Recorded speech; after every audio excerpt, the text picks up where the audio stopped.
আজকে মাছ ভাজতে গিয়ে আমার সাথে যা ঘটলো আমি আসলে কি বলবো, বলার কিছুই খুঁজে পাচ্ছি না। তার আগে বলে রাখি, খুব মাছ ভাজা খেতে ইচ্ছে হচ্ছিল, অনেক ইচ্ছা হচ্ছিল যে একটু মাছ ভাজা খাই।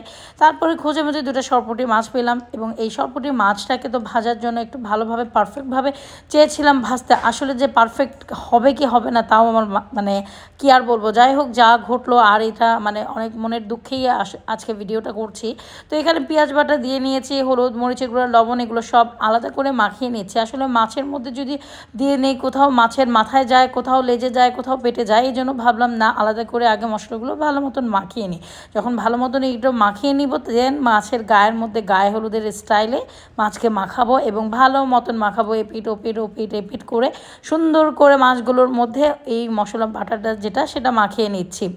আর এই মশলাগুলো মাখাতে গিয়ে মানে আমার নানান কথা মনে পড়ছিল। আসলে ভাবছিলাম যে মনে হচ্ছে এটা মাছ ভাজতে গিয়ে যে বারবিকিউ ভাজতেছি। আর এই যদি মাছগুলোকে বারবিকিউর মতন ভেজে খেতে পারতাম তাহলে কতই না মজা হতো, কিন্তু এগুলো তো আর সম্ভব না। যাই হোক, শীতের মধ্যে এত বেশি শীত, তো শীতের মধ্যে ভাবলাম একটু মাছ ভাজা খাই, একটু কত শখ করে এই মাছগুলোকে ভাজতে গিয়েছিলাম, কিন্তু কি যে হলো আমার সাথে কি আর বলবো। একটু উপরে তেল মাখিয়ে নিয়েছিলাম, এরপরে আবার তেলের মাছটা কিন্তু ভালো মতন গরম করতে হবে। যখন মাছ ভাজতে যে অবশ্যই কড়াইটা কিন্তু অনেক বেশি গরম হওয়া দরকার, ধোয়া ওড়া ওড়া অবস্থা।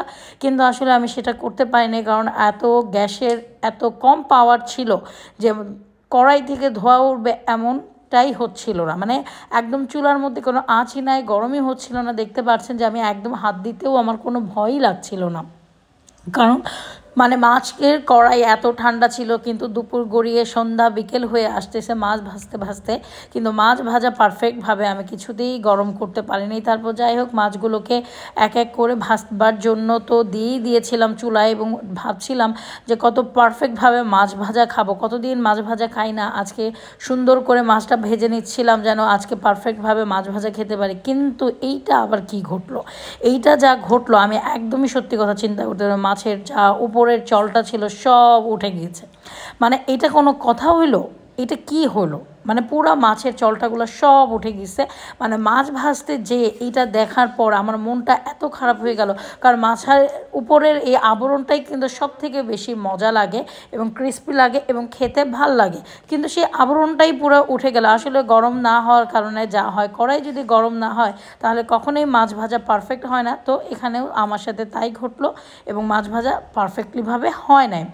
দেন মাছটাকে পারফেক্টভাবে নিয়ে গেলাম টেবিলে, আর এ যা কাজ করলো আপনারা নিজেরাই দেখতে পারবেন। ভাতের বাটিটা চাপড়া, চামচটা ধরে চামচ ধরে রাখছেন কেন?